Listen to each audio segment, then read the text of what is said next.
பிஸ்மில்லா. இன்னைக்கு மஸ்ஜித் நபவியில் காலையில் வர முடிச்சு இன்ஷால்லா அல்லாஹ்வுடைய உதவியால்.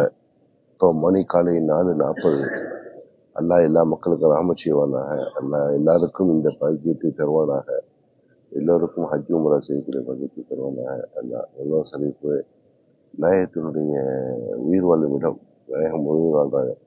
நம்ம எப்போ நாயகத்தின் மீது சலாத்தை சொன்னாலும் அதை அவர்களுக்கு எச்சரிக்கப்படும் நாடுகள் சொல்லி தராங்க.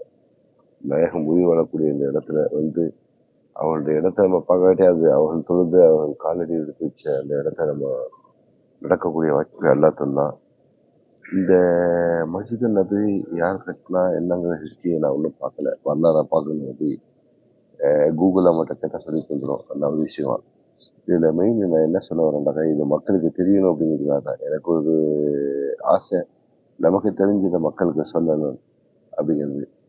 அதே போல் காபத்துல்லாவை பற்றி நான் சொன்ன ஆல்ரெடி உங்களுக்கு ஞாபகம் இருக்குன்னு நினைக்கிறேன். எப்படின்னாக்கா காபத்துல்லாவில் ஹஜ்ஜர் அஸ்வத் தொடர்ந்துட்டாக்கா தவாஃபு செய்யக்கூடியவர்கள் காபாவுடைய வாசல் என்ட்ரன்ஸுக்கு அந்தரை போயிட்டு அந்த சவத்தில் கை வைக்கிற வரைக்கும் மெதுவாக முண்டாமல் கொண்டாமல் அப்படியே வரணும். வந்து அப்படியே 1.5 மணி நேரம் எடுக்கும். அந்த 15-20 நபர் 30 நபர்னு வச்சுக்கோங்களேன், 50 நபர்னு வச்சுக்கோங்க. அப்படியே அந்த 1.5 மணி நேரம் எடுக்கும். அப்படியே மெதுவாக ஆட்கள் வழியாக அப்படியே வரணும். வந்து கடைசியில் அந்த ராணுவ நிற்கிற அந்த இடத்துல வந்து தொட்டுக்கிட்டாக்கா அதுக்கு பிறகு அவங்க யாரையும் தள்ள மாட்டாங்க.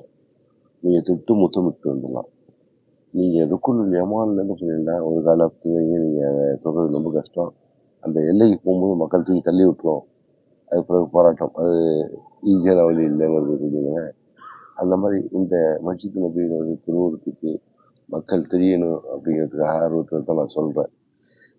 இங்கேருந்து எடுக்கக்கூடாதுன்னு நினைக்கிறேன். சும்மா நான் அப்படியே போட்டு கையில் வச்சுட்டு எடுக்கிறேன்.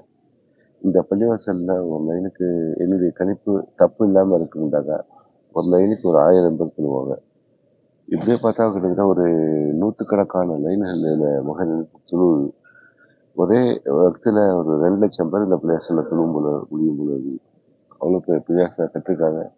அல்லாஹ் அவர்களுக்கு சொர்க்கத்தில் இதே மாதிரி மாளிகையை எல்லாம் கட்டி கொடுக்கணும்னு சொல்லிட்டு நம்ம துவா செய்வோம். இதை பார்க்கறதுக்கு மனசு எவ்வளோ குளிர்ச்சியாக இருக்குண்டாங்க. வார்த்தைகளால் எல்லாம் சொல்ல தெரியல. அவ்வளோ ஆனந்தமாக இருக்குது. சங்கம் முலாமலை பிடிச்சி வச்சுருக்காங்க. இங்கே யாருமே படம் எடுக்கலை. அதனால் நானும் படம் எடுக்க விரும்பலை. இது எடுத்துருக்கிறத நான் ஊரில் போய் நான் இதை ஏற்றி வைப்பேன். இல்லை இங்கே ஏற்றினோம்னாக்கா நல்லது இல்லைன்னு நினைக்கிறேன். அல்லாவே மிக அறிந்தவன். பார்க்கக்கூடிய சகோதரர்களுக்கு இதை வாய்ப்பளித்த அல்லாவிற்கு எல்லா போகணும். என்னை தன்னுடைய இல்லம் தன்னுடைய நபி பிரியமானவர் வாழக்கூடிய இடத்துக்கு கொண்டு வந்த மாதிரி எல்லா முஸ்லீம் சகோதரர்களுக்கும் இந்த வாய்ப்பை எல்லாம் அளிக்கணும். எல்லாரும் இங்கே வந்து சொல்லுவோம். எல்லாரும் இந்த இடத்துல பார்க்கக்கூடிய பாக்கியத்தை கிடைக்குதுன்னு சொல்லிட்டு அல்லாட்ட இந்த காலை நேரத்தில் அல்லாட்ட கிடைக்கிறேன். இப்போ காலை 4:45 மணி. அல்லா எல்லாருக்கும் பார்க்கக்கூடியவர்களுக்கும் கேட்கக்கூடியவர்களுக்கும் அமல் செய்வர்களுக்கும் அல்லா ராமத் செய்வானாக. யாரெல்லாம் துவா செய்ய சொன்னார்களோ அவர்களுடைய தேவைகள் கஷ்டங்கள் எல்லாம் பக்கத்து செய்வானாக.